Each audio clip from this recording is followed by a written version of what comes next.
saudara yang terkasih, setiap orang dipanggil untuk menjadi terbuka atas kasih dan juga sapaan Tuhan.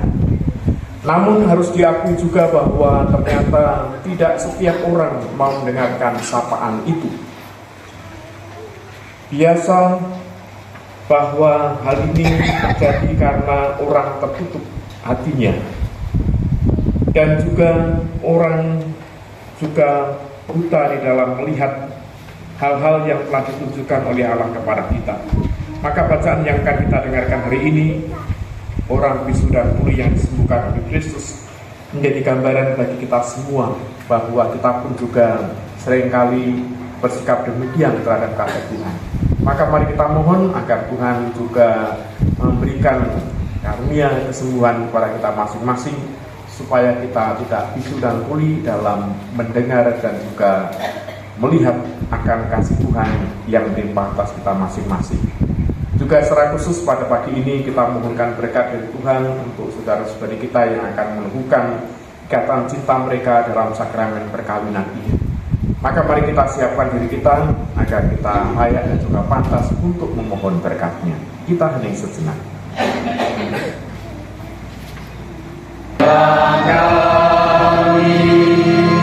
Engkau yang mewartakan kerajaan Allah dan menyembuhkan orang sakit, Kristus, kasihanilah kami. Kristus, kasihanilah kami. Engkau menghendaki agar kami selalu membuka mata hati dan budi kami terhadap sabda dan karya-Mu. Tuhan, kasihanilah kami. Tuhan, kasihanilah kami. Semoga Allah yang Maha Kuasa mengasihi kita, mengampuni dosa kita dan menghantar kita ke hidup yang kekal. Amin.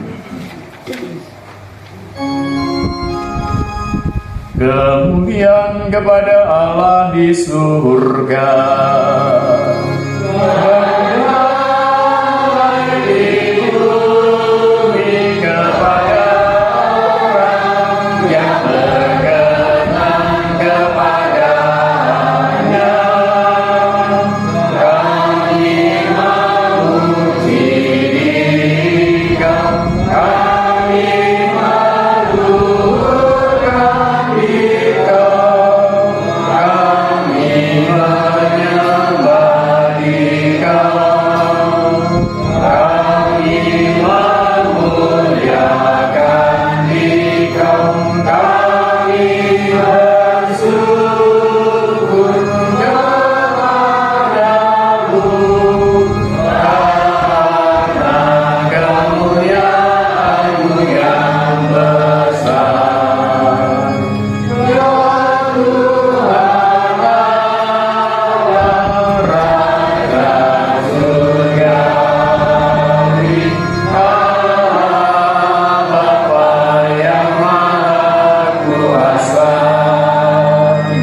Ya Tuhan Yesus Kristus, Putra yang tunggal.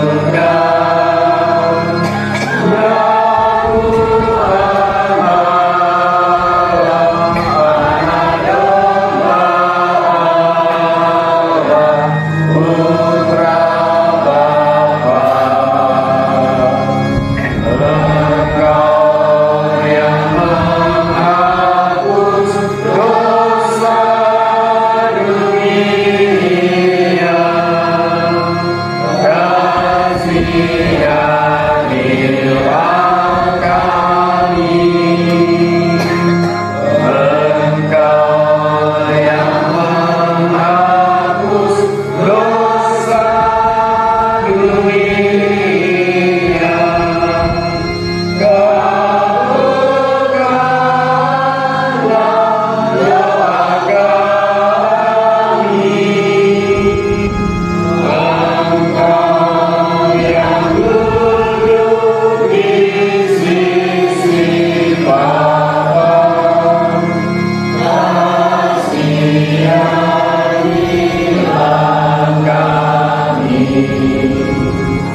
Karena hanya Engkaulah kudus,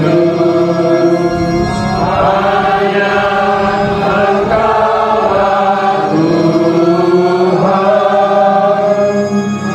hanya Engkaulah Maha Tinggi, ya Yesus Kristus, bersama dengan Roh Kudus dalam kemuliaan Allah Bapa.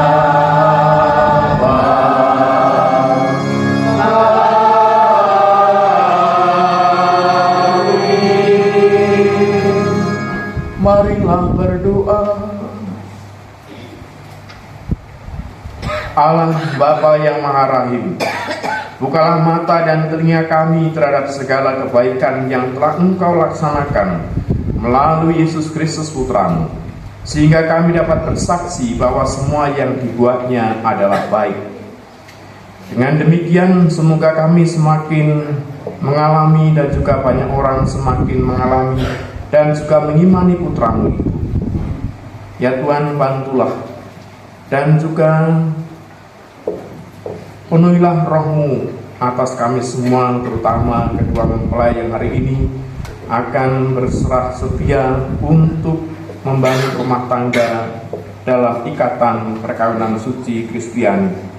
Semoga Engkau menjadi kekuatan bagi mereka dan sumber kesetiaan bagi mereka. Semoga suka dan duka cita yang mereka alami dalam kehidupan bersama mereka semakin menguatkan mereka bahwa Engkau senantiasa hadir dan juga menyertai serta meringankan beban hidup mereka. Semua ini kami ucapkan kepadamu dengan pengantaran Yesus Kristus Tuhan kami, yang bersama Engkau dalam persekutuan Roh Kudus, kini dan sepanjang segala masa. Amin. Akan bersorak-sorai, sebab mata air memancar di padang gurun dan sungai di padang belantara. Tanah pasir yang hangat akan menjadi kolam dan tanah gersang menjadi sumber air. Demikianlah sabda Tuhan.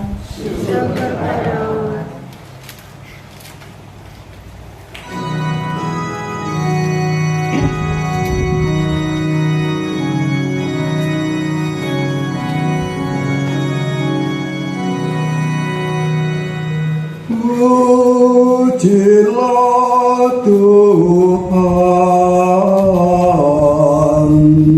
hai jiwaku.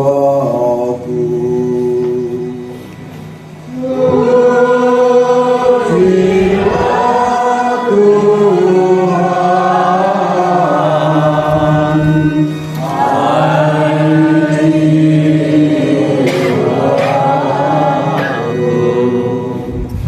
Dialah yang menegakkan keadilan bagi orang yang diperang dan memberikan roti kepada orang-orang yang lapar. Tuhan membebaskan orang-orang yang terkurung.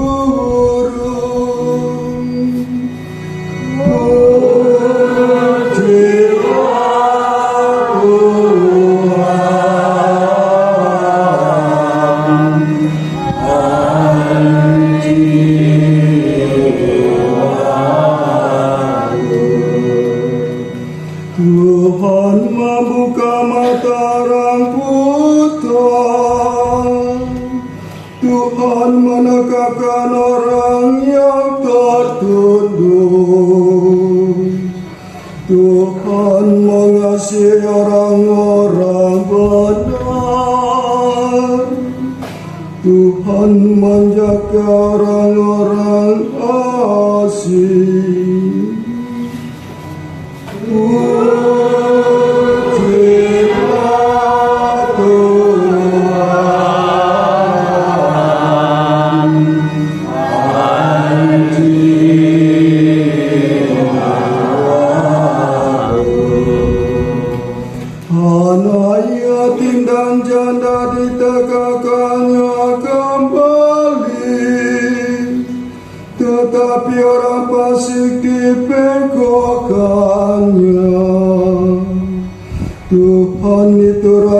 untuk selama-lamanya.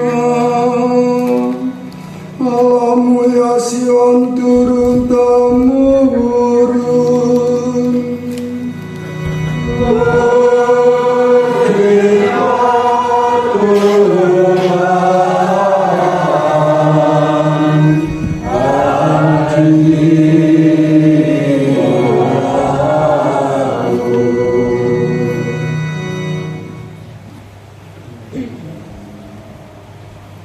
Pembacaan dari surat Rasul Yakobus.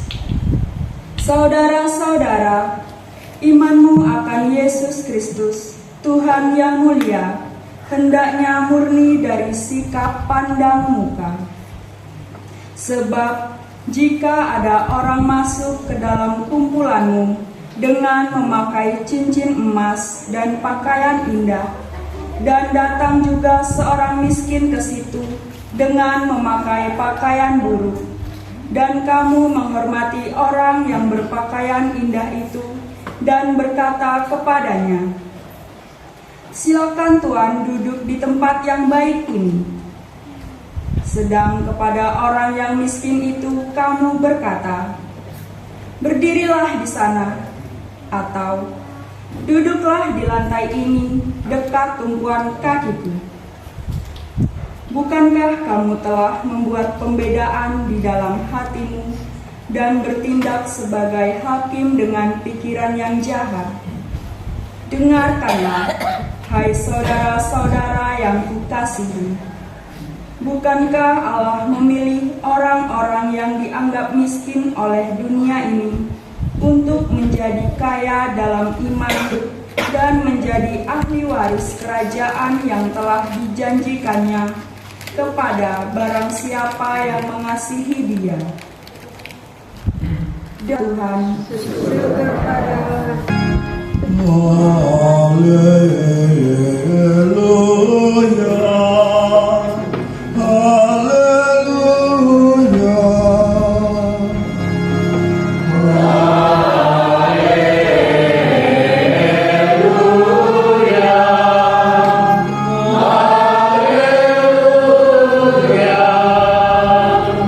Yesus memberitakan Injil Kerajaan Allah serta melenyapkan segala penyakit dan kelemahan.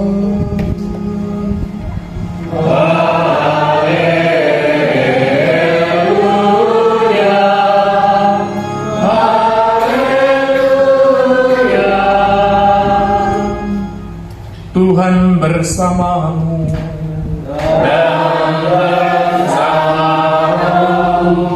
Inilah Injil Yesus Kristus menurut Markus. Dimuliakanlah Tuhan. Yang tuli dijadikannya mendengar, yang bisu dijadikannya berbicara. Sekali peristiwa, Yesus meninggalkan daerah Tirus dan lewat Sidon pergi ke Danau Galilea di tengah-tengah daerah Dekapolis.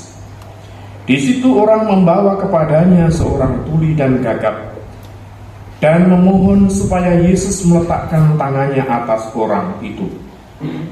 Maka Yesus memisahkan dia. Artinya bahwa banyak orang melakukan berbagai macam upaya untuk melindungi diri, menghindari dari bahaya, dan juga berupaya menyembuhkan penyakit yang dideritanya.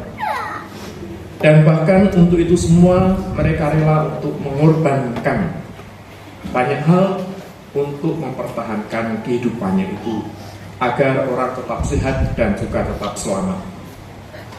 Bagi kita, orang beriman, harapan akan keselamatan dan kehidupan itu tidak hanya untuk hidup di dunia ini saja. Orang yang beragama apapun dan juga beriman apapun, bahwa kehidupan kita yang kita perjuangkan tidak hanya untuk kesejahteraan di dunia ini, tetapi juga setelah kita hidup di dunia ini berakhir. Artinya setelah kita meninggalkan dunia ini, kita pun berharap juga dan juga punya tujuan supaya kita hidup dalam kebahagiaan kekal. Maka kita tidak hanya menginginkan keselamatan dan kehidupan di dunia ini, tetapi juga mengharapkan keselamatan dan kehidupan abadi. Bacaan-bacaan yang kita dengarkan hari ini meneguhkan iman kita dan harapan kita akan keselamatan dan juga kehidupan. Tadi dalam bacaan pertama, Yesaya meneguhkan dan juga menghibur umat Israel pada waktu itu yang sedang menderita dan mengharapkan penyelamatan. Dalam Yesaya 35 ayat 4 dikatakan, "Kuatkanlah hatimu, janganlah takut. Lihatlah Allahmu akan datang dengan pembalasan dan ganjaran. Ia sendiri datang menyelamatkan umatnya." Sabda ini meneguhkan hati kita semua bahwa keselamatan dan kehidupan kita dijamin oleh Tuhan. Dan dalam bacaan Injil ditekankan juga bahwa jaminan keselamatan itu terlaksana dalam diri Al-Masih yang tidak lain adalah Yesus sendiri. Bahkan mencapai puncak dan juga penuhannya itu lewat penderitaan yang ia alami. Maka tadi dalam Markus 47 ayat 37a dikatakan, ia menjadikan segala-galanya baik. Dan dalam Injil tadi dikisahkan bagaimana situasi yang tidak baik itu menjadi baik. Tampak nyata dalam diri seorang yang bisu dan tuli. Seorang bisu dan tuli yang datang kepadanya, dia sembuhkan.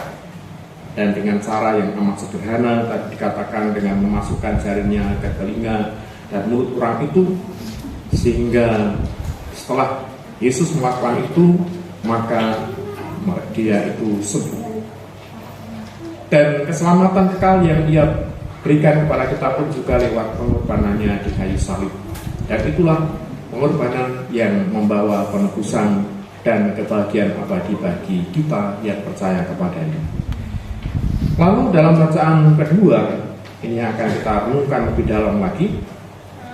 Yang disampaikan kepada kita adalah syarat bagaimana supaya kita bisa mengalami dan menerima keselamatan yang dijanjikan Tuhan. Dikatakan dalam Yakobus 2 ayat 5, Allah memilih orang-orang yang dianggap miskin oleh dunia untuk menjadi kaya dalam iman dan ahli waris kerajaan Allah yang telah dijanjikannya kepada siapa saja yang mengasihi Dia. Jadi pertama-tama yang diselamatkan dan dianugerahi hidup kekal adalah memang mereka yang dipilih oleh Tuhan. Dan berbahagialah Anda yang merasa dipilih oleh Tuhan untuk menerima keselamatan. Dipilih untuk menerima anugerah yang diberikan kepada kita. Maka keselamatan dan kehidupan itu merupakan anugerah dari Tuhan kepada kita. Kalau saat ini kita menjadi orang yang sudah menerima itu, karena kita dipilih oleh Tuhan dan kita menanggapinya, karena kita menanggapi panggilan Tuhan itu dengan beriman kepadanya, dan kita mau mengikuti Dia serta mau menjadi muridnya, maka akan menjadi ahli waris kerajaan itu, yaitu menerima keselamatan abadi. Ini yang pertama, bahwa pertama-tama karena kita dipilih oleh Tuhan. Lalu yang kedua, untuk menerima anugerah keselamatan dan kehidupan dari Tuhan itu, kita juga harus berani dianggap miskin oleh dunia untuk menjadi kaya dalam iman. Apa arti dari semua atau perkataan ini? Menjadi miskin berarti menyadari dan menempatkan diri bahwa kita ini tidak punya apa-apa. Semua yang kita miliki adalah anugerah dari Tuhan. Jadi kita tidak membanggakan diri atas apa yang kita miliki, tetapi kita merasa bahwa semua yang kita miliki itu adalah kemurahan dari Tuhan. Memang kita semua yang berupaya, tetapi semua itu karena kemurahan dari Tuhan. Inilah sikap miskin yang saya maksudkan. Jadi segala sesuatu kita tergantung dari Tuhan. Maka kesadaran iman kita yang demikian ini akan membuat kita itu menjadi orang yang mudah bersyukur dalam hidup ini. Kita tidak merasa kurang dari apa yang kita miliki, tetapi apa yang Tuhan berikan kepada kita, rezeki, kesempatan hidup, itu menjadi suatu hal yang selalu kita syukuri, dan itu kita pandang bahwa semua yang kita dapatkan itu adalah karunia dari Tuhan. Dan akhirnya dalam hidup pun kita mengandalkan kekuatan dari Tuhan. Memang kita sebagai manusia tetap harus berupaya untuk memperoleh itu semua, karena tidak sendirinya bahwa itu akan kita peroleh jatuh dari langit, tetapi dari upaya kita. Tetapi mentalitas bahwa kita tergantung dari Tuhan ini sangat penting, karena ini membuat kita itu akan merasa memiliki ketergantungan dari Tuhan, dan kita tidak sombong dengan mengandalkan kekuatan kita sendiri. Inilah yang dimaksud akhirnya kaya dalam iman. Kita miskin menurut pandangan dunia, tetapi kaya dalam iman. Yang dimaksudkan tidak lain adalah kita merasa tergantung dari Tuhan dan mengandalkan bahwa segala sesuatu dalam kehidupan kita itu terpenuhi dan juga diberikan oleh Tuhan.